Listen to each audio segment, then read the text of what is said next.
You know, when I was a kid living in a town called Graham, Washington, I spent a lot of days, a lot of rainy days, couldn't really go out and play. Mom was afraid you'd get a cold or whatever. And I went ahead and created out of paper and various other materials things that I thought looked kind of like a spaceship. I'm sharing a poignant memory here. And here's the cat. Anyway, my love, Yes. did you know that before the year 1888 there were no drug restrictions in this country of any sort? Ah, the good old days. Well, jinkies. I have not only left my wallet, my phone's also gone. Throughout your life, you've been subject to transmissions. Transmissions asking you to think away, asking you to feel away. This transmission makes no such demands of you. This transmission is just a wash of static.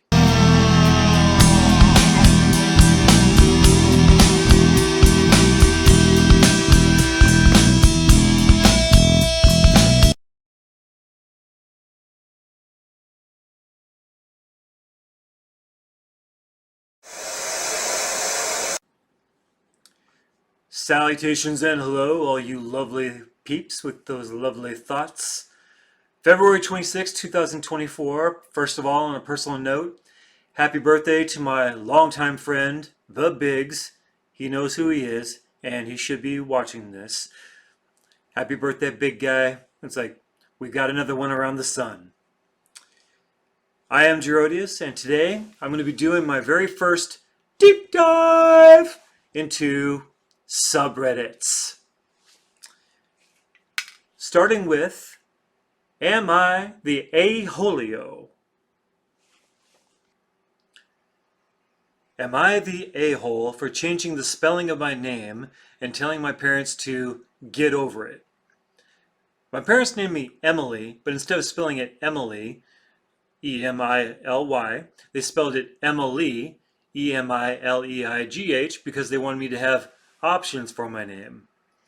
I think they also wanted, in credit for their creativity.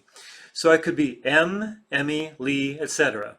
The spelling has caused so many problems for me. People will forget themselves and spell my name Emily, E-M-I-L-Y, and then realize it's not how mine is spelled. I had teachers in grade school think I was being funny trying to spell my name Emily with the E-I-G-H.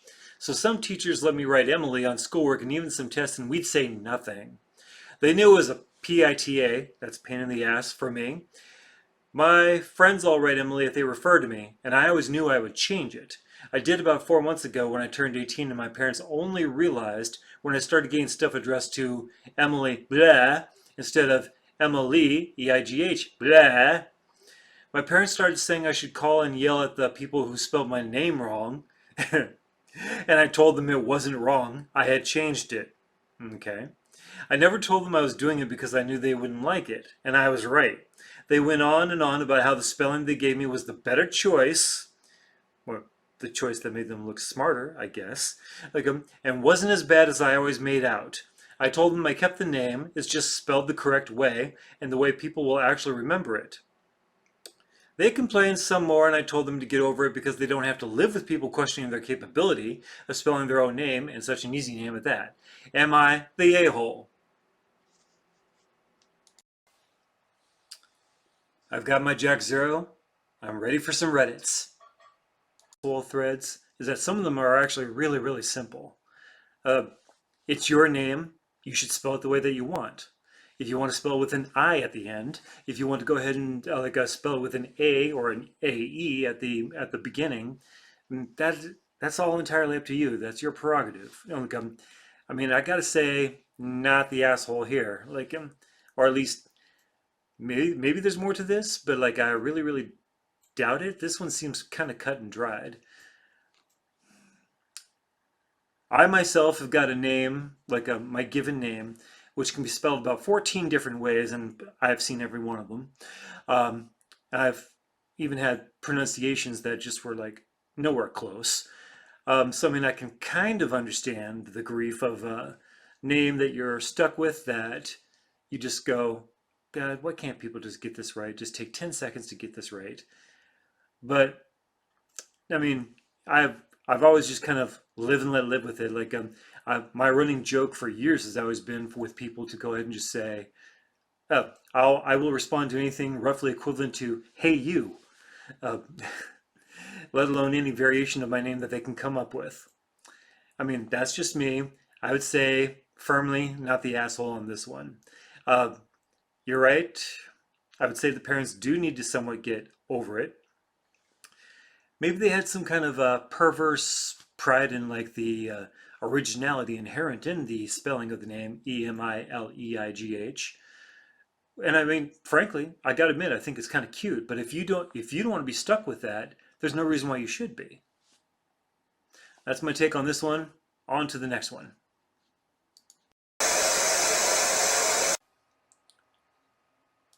This is going to go ahead and be a long one.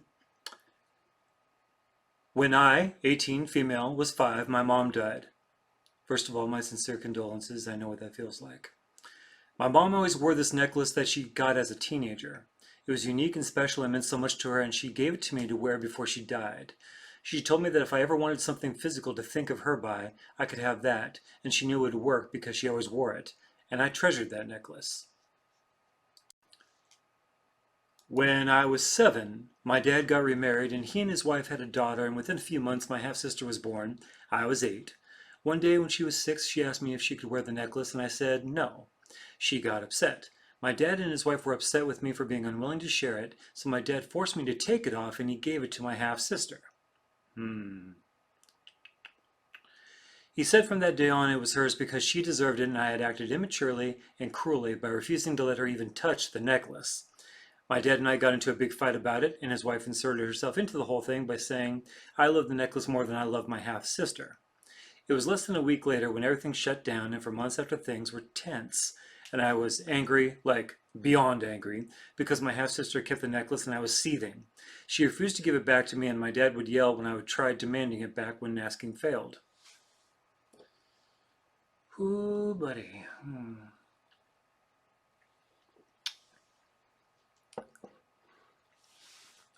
Oh, there's more.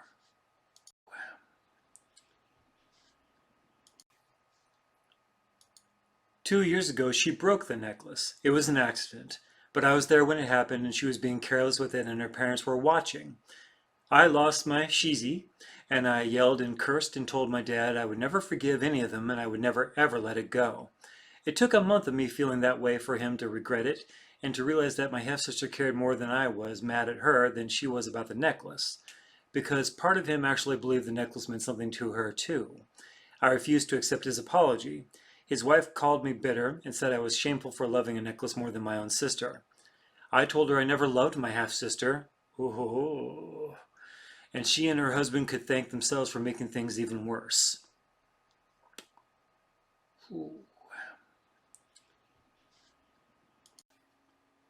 I turned 18 in November and I moved in with my granddad. We had talked about it for ages before, but he picked me up and I left. My dad was trying to stop me leaving, and both my half-siblings, I have a half-brother as well, were upset that I was leaving and wanted me to stay. But I left and I intend to never return. My dad has not let up, and when I blocked him after he refused to stop calling, he showed up outside my school last week and told me we needed to talk and he wanted me to move back in, and graduation was this year, and he needed info. I told him he's not coming, so he doesn't need to know anything. He told me, of course, he was coming. They all are. I looked at him in the eye and told him if they show up, I won't attend the ceremony. I will never give him the satisfaction of watching me graduate. He told me I took it all too far and should find a way to forgive. Am I the asshole?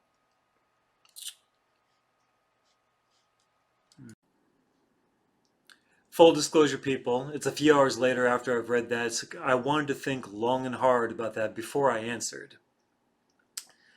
First, I'm going to go and say, no, OP, you're not the asshole.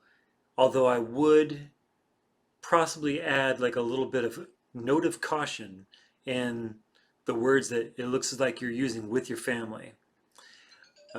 First of all, let me just go ahead and unpack all of this. First and foremost, it was wrong of your dad to take the necklace from you. Okay, you were 14 at the time, but that necklace had been given to you specifically. It was a family heirloom. The act of the giving was direct correlation with your mother passing away. Like heirlooms are heirlooms for a reason. They can't be replaced. They are one of a kind. They have an emotional connective tissue that just can't be replaced. Now, in the instance that you had the necklace taken away from you, you had a then 6-year-old half sister, 6 years old, mind you, you're 14 at the time. The necklace is a very precious thing to you, and has been for 9 years up to that point. And I'd say you have every right for not trusting a 6-year-old entirely, because 6-year-olds are not known for being the most careful with anything, even like prized possessions. I can understand why you didn't want the half-sister to go ahead and even touch the necklace. It was very wrong. It was not your dad's property to go ahead and give. That thing had been given to you specifically. So that's where an awful lot of this originates from. Now, the half-sister broke the necklace, and you were there to see it, unfortunately. It happened to say that this seems to have happened also at the age of 14, so she didn't have it for very long. That being, but it doesn't really matter how long she had it. The father should never have insisted that the half-sister keep the necklace. That belonged to you. It had been given by the original possessor of the necklace to you. So your dad is the asshole, far more figuratively. That being so said, the language that you are using, I completely understand the emotions and the anger behind it. I do. However, I do feel that the language you're using is very strong. And it should possibly noted that people, I don't want to say change. I don't expect you to ever change the way that you feel about that.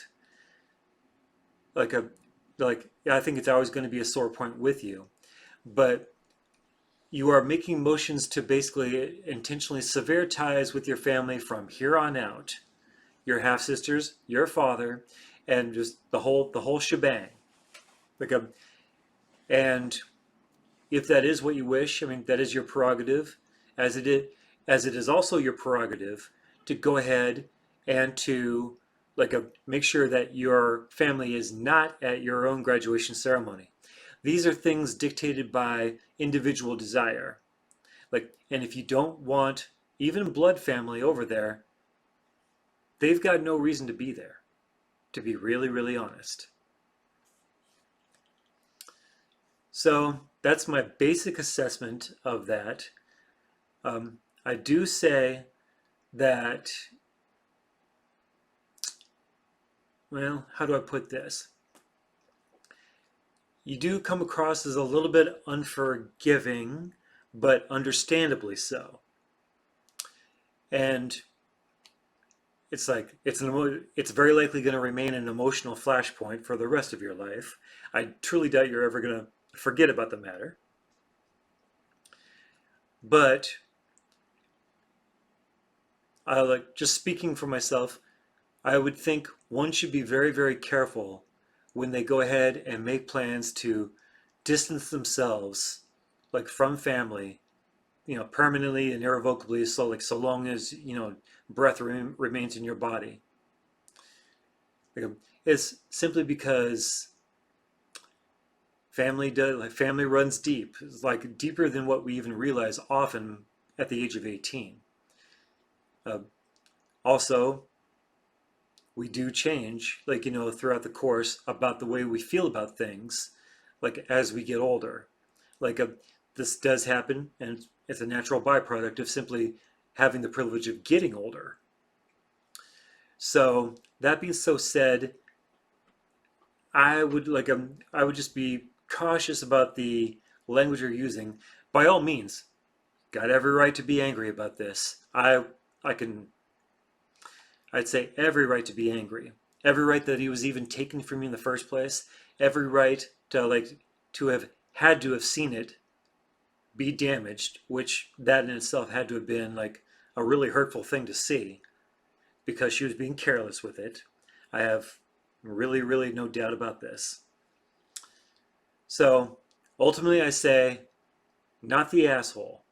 No, like your dad was the asshole, but in severing the ties with him, you're denying him a chance to like maybe not make it right, but eventually, but just simply like grow from that with you in your relationship with him. Yeah, and that can be a very tough thing when someday blood relatives are gone and you're forced to with the reality that of saying instead of saying it is what it is to it was what it was and it's never going to be anything else. That's the one thing that I would probably like caution about the whole matter. But like a no, fundamentally not the asshole here. Obligatory cat sighting. Let's go ahead and get into another one here. One of my sisters, 36 female, basically allows her daughter, 8, to eat whatever she wants to, even though my niece is extremely overweight and nearly 70 pounds. For lunch, I cooked a healthy meal of chicken and salad, and everyone got a small slice of sponge cake for dessert. My niece asked for a second slice, and I declined. I care about my niece's health, but I didn't want to single her out, so I said I was saving it for later. Those are the kind of fibs that come back in a hurry. Afterwards, while the kids were playing in the living room, my daughter, 7, and her other cousins, 11 female, 6 male, came up to me one after another asking for a second slice of cake. I didn't want the cake to go to waste. Oh, so I agreed to give them all another slice if they didn't tell their cousin.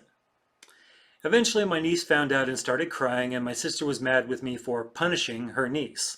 I told her that we wouldn't be in this position if she had actually taken care of her child, which made her furious, and she has been ignoring me ever since then. Am I the asshole?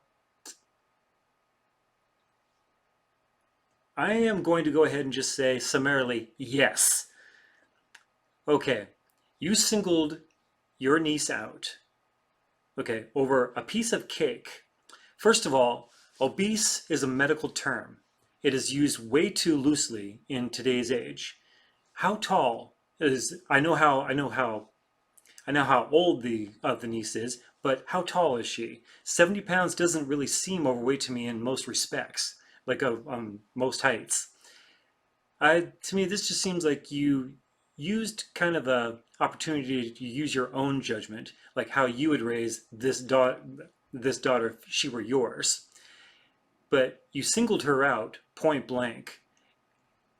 Frankly, the more fair thing to do would have been to like say, nobody gets cake. Nobody gets a second slice of cake. But because you had like no physical objections to like the other children having cake, the niece should have been allowed in that circle as well. But she was singled out for all the wrong reasons, and it was a shitty thing to do.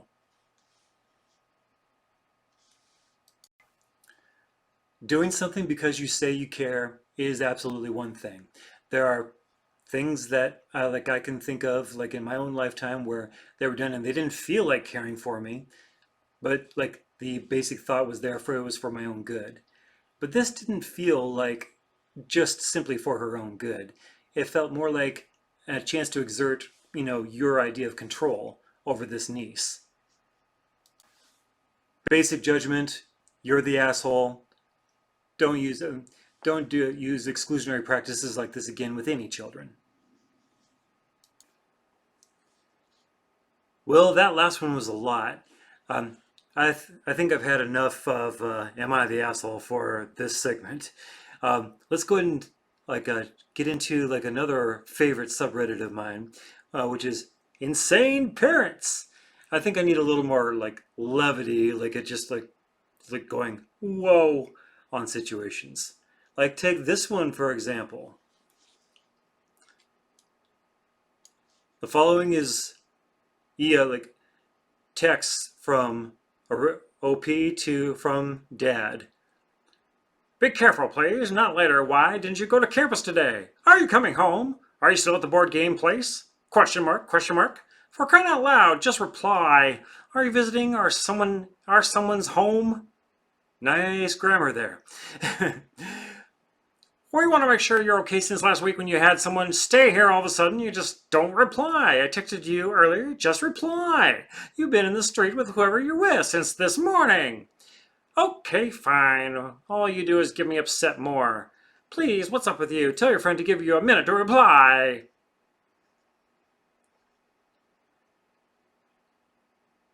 Peeps, I am looking at the timestamps on this, and all of that was in 3 minutes. Whoa. Jesus, Joseph and Mary. I mean, like, give them a chance to reply, like, more than 3 minutes before you harangue them about lifestyle and shit. I'm a little reluctant to go ahead and make, like, far-reaching and arcing, like, commentaries on, like, neurotic parents and whatnot, just simply because I don't have children of my own, really. Like, but holy cow, that was like almost like a word for word a testimony as to why so many elderly people wonder, oh gosh, why hasn't Josephina gone and even tried to call me over 20 years? It's mind-boggling. I can laugh at it from afar, but like, holy cow. Growing up with that, gotta admit, probably wouldn't be fun.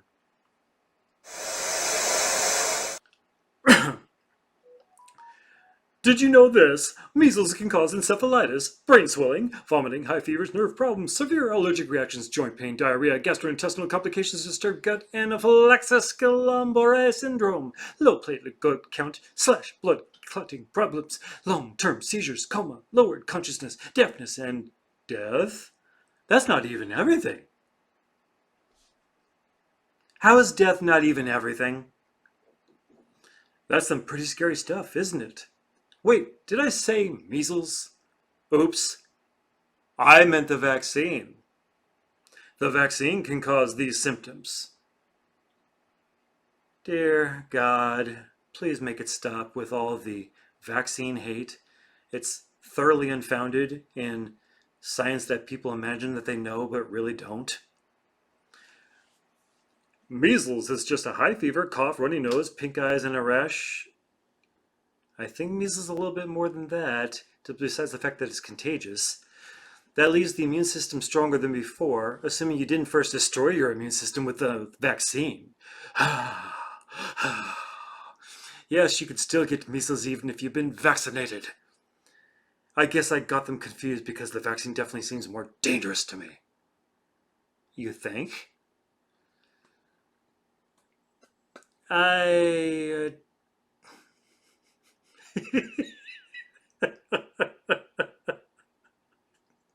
It hurts, Daddy. Make it stop. Oh, God.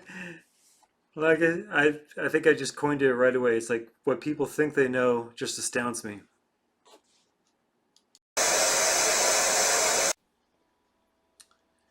Well, fellow travelers, I think that's it for this edition of AWOS Static.